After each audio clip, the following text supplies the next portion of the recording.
And hello, everyone, and welcome to Learn a Trade. My name is Kevin Tate. Glad to be here with you all today. Hope everyone is well. The name of today's broadcast is Let's Talk About Parts Pricing. This video was a request from a viewer, Thermal Shock, a viewer named Thermal Shock. And they have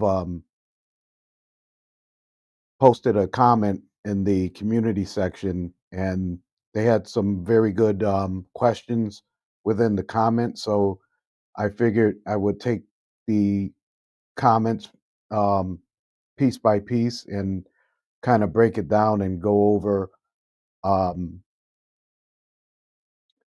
the process that I use for parts pricing, and a lot of other uh, service providers out there also um, may have their own variety of parts pricing methods. Um, for myself, I use one particular way of pricing my parts. I try to keep it simple and not too complex. Because once you start really getting busy out in the field, it's better when you just have a simple um, practice that you use for pricing your parts and pricing your labor. So I'm going to go through the questions that you posed in the comments, and hopefully this will be helpful for all of us. We'll come across some good things, hopefully. And I'd like to thank Thermal Shock for his posting his comment and coming up with the good questions. And I appreciate your Thermal Shock. Please feel free to send more questions and comments and stuff like that, because it's all good for all of us to learn from each other. So thanks a lot, Thermal Shock, for your comment. And now I'm going to go into the first question and in the comment, and then see if we can go from there. But you said to explain a little of the part of providing a repair service and including spare parts to the client. That is providing a more complete service. Then you said, I have seen your videos where you arrive and find several components that are in failure. For example, a turbo shaft that has bad wave guides, and you have them in your truck to replace them. What is the issue and the profit margin for spare parts? And if suddenly you manage suppliers with whom the spare parts are cheaper and you sell them to your client to make a little profit. Okay, so I'm going to go back to the first part there, see if I can pull that up. Yeah, explain a little bit about the parts and repair service, including spare parts to the client, providing a more complete service. Yeah, and that makes sense. I would I would say that most times you're going to need to utilize a part from your part stock. Um, as a service provider, you should always keep minimal part stock for each manufacturer that you service. If it's bun, you want to try to go through and order keep stock of the common parts that you're going to be using. Keep stock of the cost of the parts for you from either from Bun or through Parts Town. Whoever you go through, if you're able to get them at a lower price somewhere else, it's fine. But the key thing is to be sure, for me anyway, I like to use the OEM parts, okay, the authorized manufacturer parts. A lot of times you will get those at a certain price, and as a service provider for a number of years now, for over 30 years now, um, I do put a markup on the parts, because you have to understand that you're gonna have to pay shipping for those parts to get shipped to you. So you want to calculate that. You want to calculate your shipping costs. You're spending time either on the web searching for parts, or on the phone talking to the manufacturer and ordering parts. So this is time, and time means money. So you want to try to gauge your time that you're spending on ordering parts, on researching parts, stuff like that, so that you would be able to put a markup on certain parts that you're getting. And then keep in mind that when you have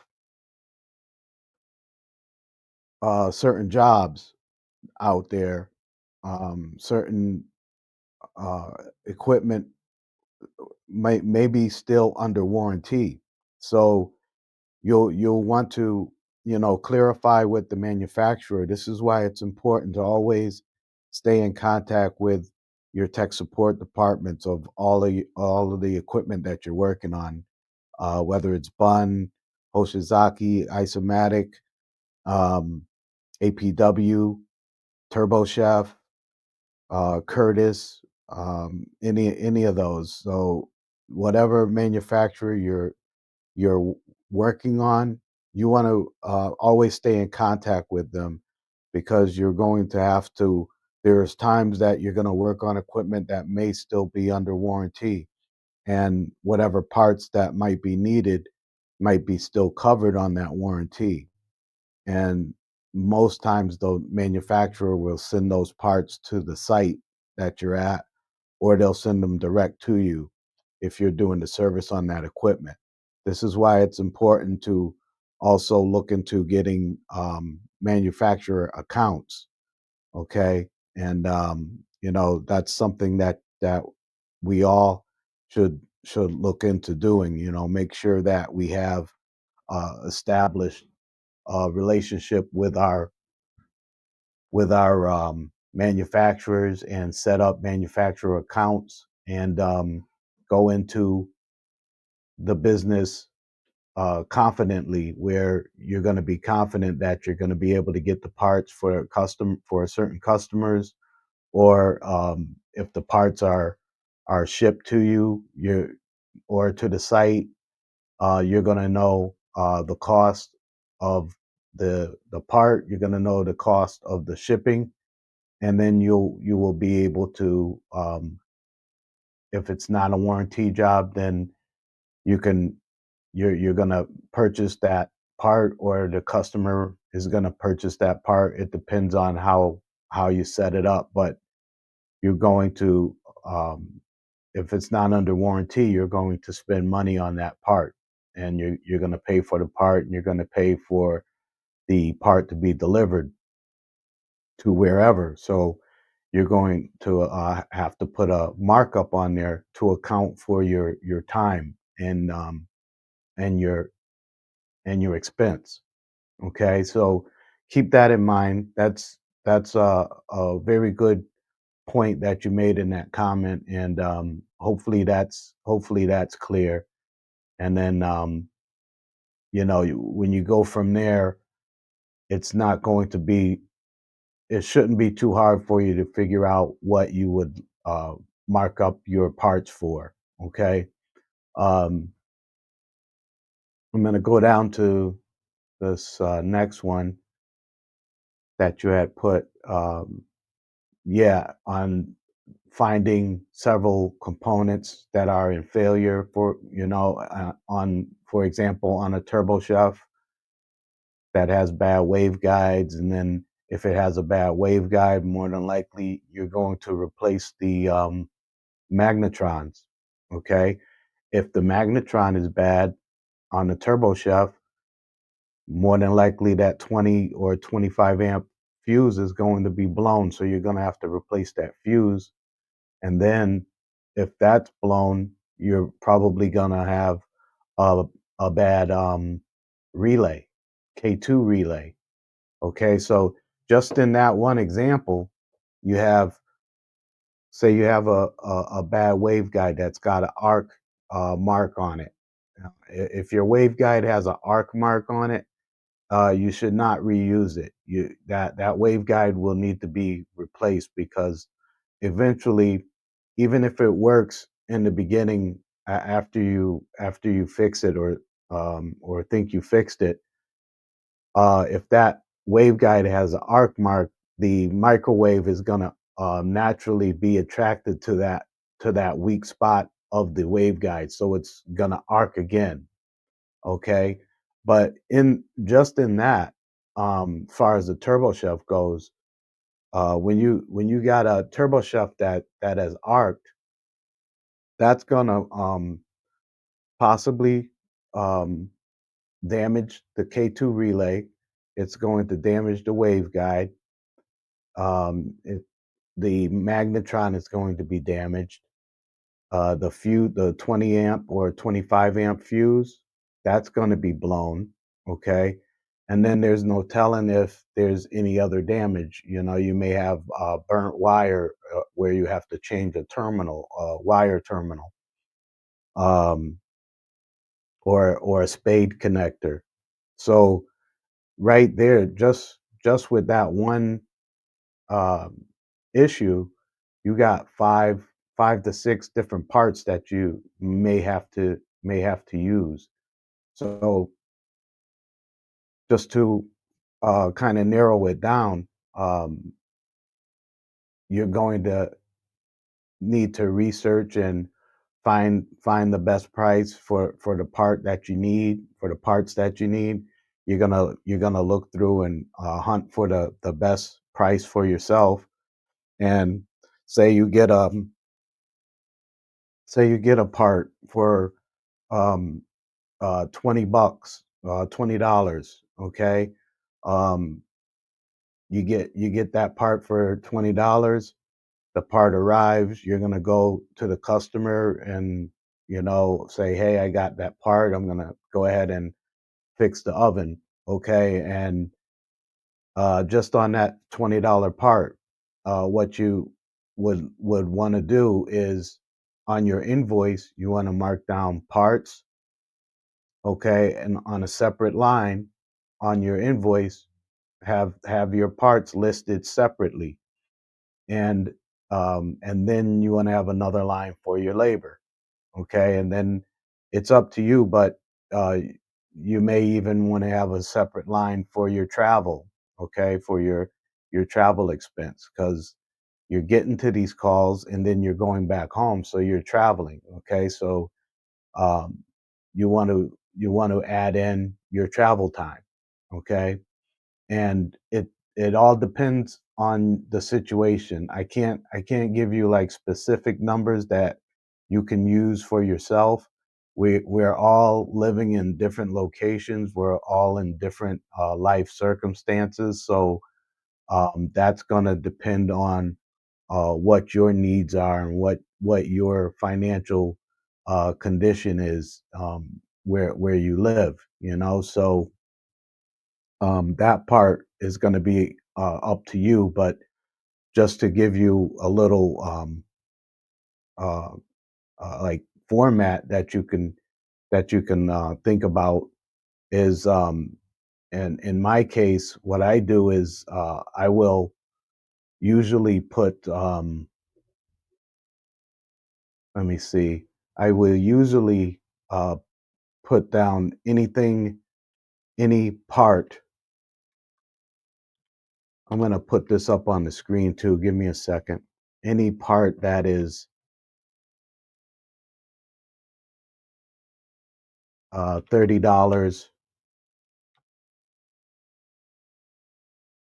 or less, um,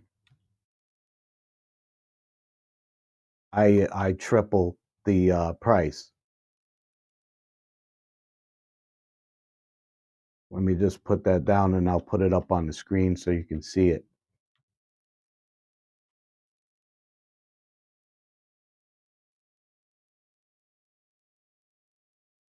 Okay, so any part any part under $30, triple the I triple the price. Okay, and any part over $30, I double the price. And that's my I mean that's just my it's always been that's the way that I bill out my parts. Um, so any part under $30, I triple the price.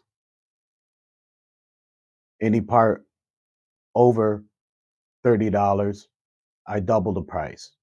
Okay, and then I've found that in most cases that covers me for parts and stuff like that. Anything extra, postage, shipping, whatever, insurance or anything like that. I find that that keeps it simple for me. I don't have to. It's not too complex, you know. And on the spur of the moment, you never know what happens if you're on a job site and then you're working on a oven, say, and then the customer comes up and says, "Oh, my cooler is down, or my roller grill is down. Oh, let me go take a look at that." And then you go take a look at that, and then there's more parts that are needed. So, say if you work on multiple equipment and you have all of this going on at once, it's a lot simpler for me, in my opinion, to just have a standard format. So I just go with anything under $30, I triple the price. Anything over $30, I double the price. And I think you will find that that is a help. I think you will find that to be able to work out for you, and you don't have to use those numbers that I'm saying. You can use your own numbers. I mean, it's up to you. You don't have to use $30. You could say anything over 50 or anything under 50.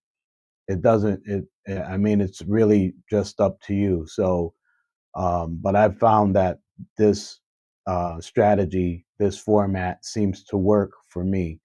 And I mean, that's basically, in a nutshell, that's how I look at it for parts. Don't make things too complex for you to operate. I mean, you're running a business. If you have other employees, you're supervising or managing them, and making sure that business is running and you're taking care of calls at the same time.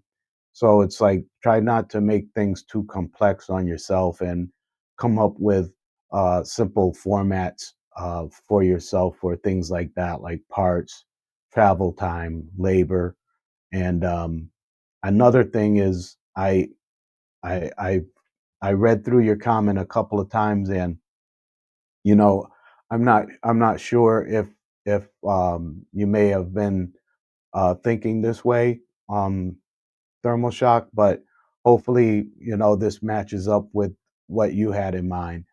Um, but basically, you are going to have multiple charges on your invoice, and for everybody out there, invoicing is important, especially nowadays where everything's electronic. So, it's hard to keep a trail on things, on who paid their, for a job that you've done and stuff like that. So I find it a little easier to be able to use even an invoicing app.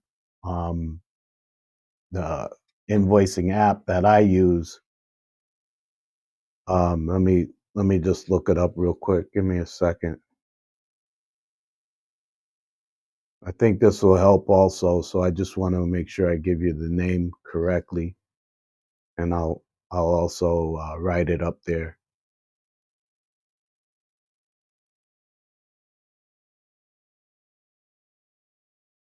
Yeah, it's called Invoice Fly.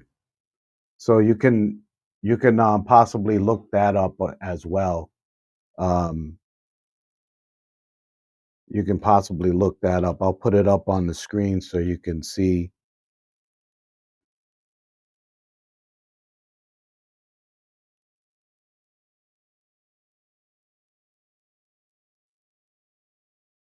This will be for your invoice. It's an invoice app. You may already have your own invoice app, but I just wanted to share with you all um, the app that I use that seems to work very well for me.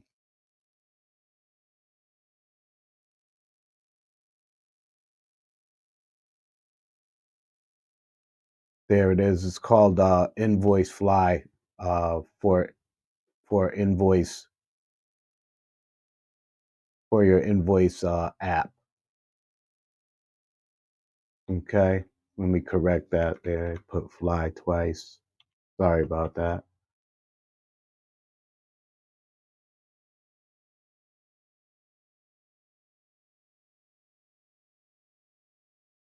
Yeah, there we go. Invoice Fly for Invoice app. That's the app that you can take a look at. You can check it out online. I'm sure it'll come right up for you if you check it out online and see. You can maybe. I think you can do like a demo or something like that to kind of see how it works.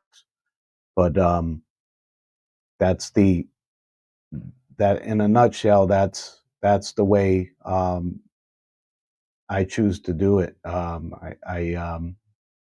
I'll bill my parts out $30 or less, triple the parts price. $30 or more than over $30, I double the parts price. And then, that way, a lot of that is, especially as an independent service provider, uh, if you're doing business, you got to be able to um, account for your time, account for your your work, you know, um, your research. You're going to be researching parts. A lot of times, you have to make sure that you have the right part numbers. Um, there's some instances that I ran into with bun parts or even turbo chef parts. I've seen uh, service providers that would order parts, and then they would use a generic. There would be a generic part number in the manual or online, wherever they were researching it, and they would take that generic part number and they will order that part, and then when it arrives and they put it in, it won't work. For instance, like with Bun Dual DBC coffee brewers, they have for 7-Eleven. Okay, a lot of these C-store chains, a lot of them have their own recipes when it comes to the coffee brewers. Okay, so Dunkin' Donuts has their own program. um, 7-Eleven, Circle K, a lot of these Cumberland Farms, they all have their own program on these coffee brewers. So the boards are all set up differently. So then you may have a generic board that's set up for Dunkin' Donuts. If that generic board is put into a coffee brewer at a 7-Eleven, it may not work properly because the calibration is going to be all different. It's programmed differently. So this is the kind of stuff that's going to take up time for you to figure out. Do I have the right board? You're going to be talking to tech support. Is this the right part number for that board before I order it and stuff like that. So you want to you know use that format. You don't have to use those same numbers, but think about using that format and getting into um, some kind of establishing some type of a system for your staff um, to work with as far as billing out parts and stuff like that. And and for everybody, start making sure that you're putting all of this stuff down onto your invoices. Okay. And if you're in business and you're just getting into this field, the invoices are important to you. You need to establish that system where you have an invoice system and you can go back into history and see things for that past month, for that past 6 months, for that past year, because that's going to assist you when tax time comes and it's time for you to report taxes. And um, you can look at your invoices or track your invoices, and using these apps that they have now, that they track it all for you. You can track your expenses. You if you go on a job, you can track how long you were on the road. You could track your travel time to the job, your travel time from the job.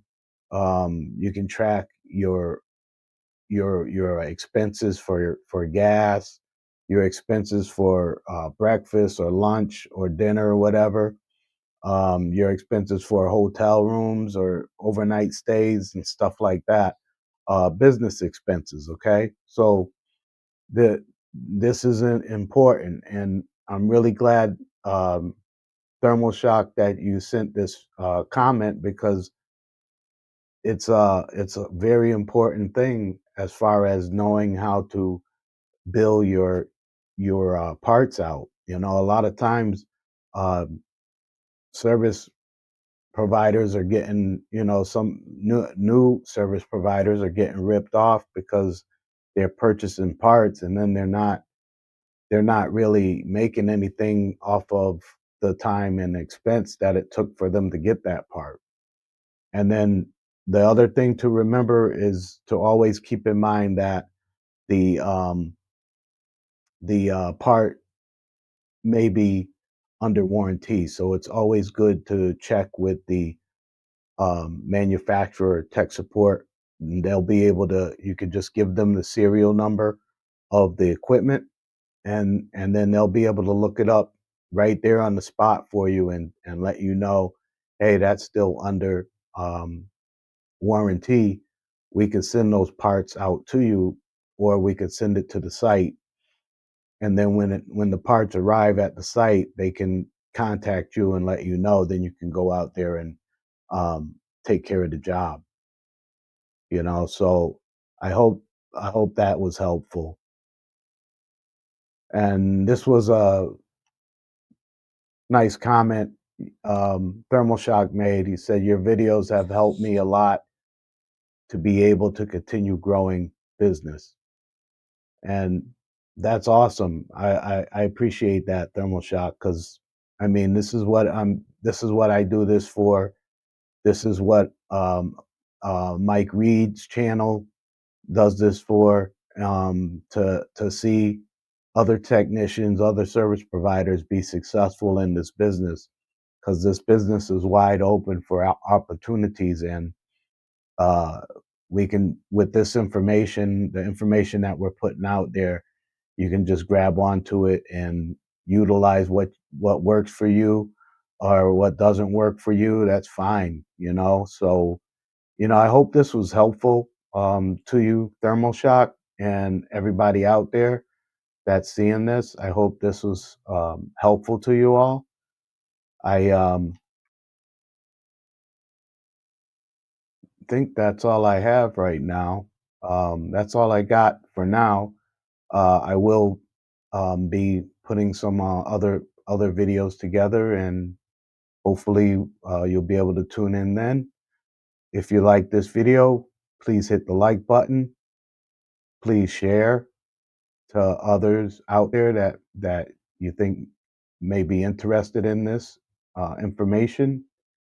And feel free to comment and subscribe to the channel. I appreciate you all. Take care. Stay well.